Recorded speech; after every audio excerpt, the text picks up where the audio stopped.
why doesn't God introduce himself? One of the biggest questions about God is why does he not appear for everyone to see? To understand this, we must analyze human habits. The mother tells her daughter not to take candy from a box. When would this child pick up the candy? If the child is not obedient, then the moment when the mother leaves the room is when she will get the candy. The same thing happens with adults. They usually expect that the repressive source does not see, so that the act can be done. In that case we can actually observe the actions of an individual. And so it is with the question of God.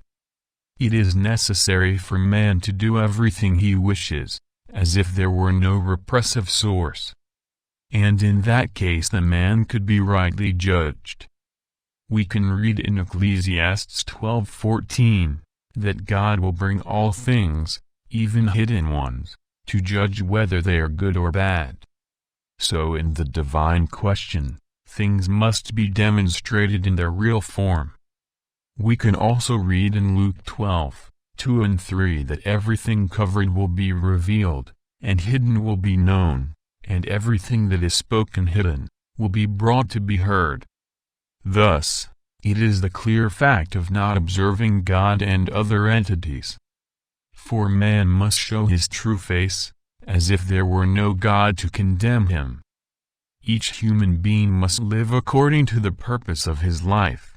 Those who want real evolution, following the best of universal laws, so that everyone lives in balance with the environment, then they will have life. Any action that generates destruction in the end, this act is condemned. It doesn't matter if an action looks beautiful, if that action goes against the rules and laws of the universe, then that action is bad. In the book of James 4:17, it says that he who knows how to do good and does not do it, then is sinning.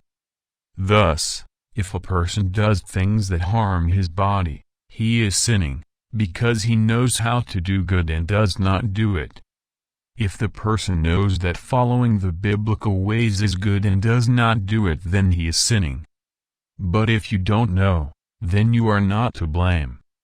For in the book of Acts 17:30 it says that God does not take into account the time of ignorance, that way we can only be judged by knowledge.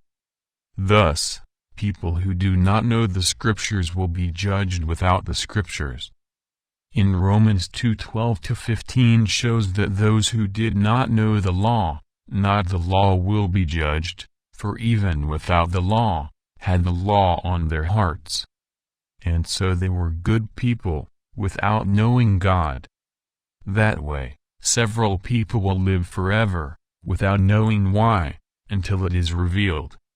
This does not determine that the one who knows the Scriptures is in the position of the one who does not know. It only determines that any human being who uses what he knows, does his best, such a person will obtain eternal life. But such actions that are defined for good must be well thought out, and not just think that what is done is good. For in the book of Proverbs 14:12, it says that there are ways that seem correct to man, but their end are ways of death. In this way, it is logic, reason, and natural rules, that we can see what is right and wrong. Never the mere will of man. That is why God does not appear, so that man can freely decide what he wants to be. If you are looking for more content from different areas, visit the reformadorstad.com website. News and detailed content can be found, with system of research and organization of text and video.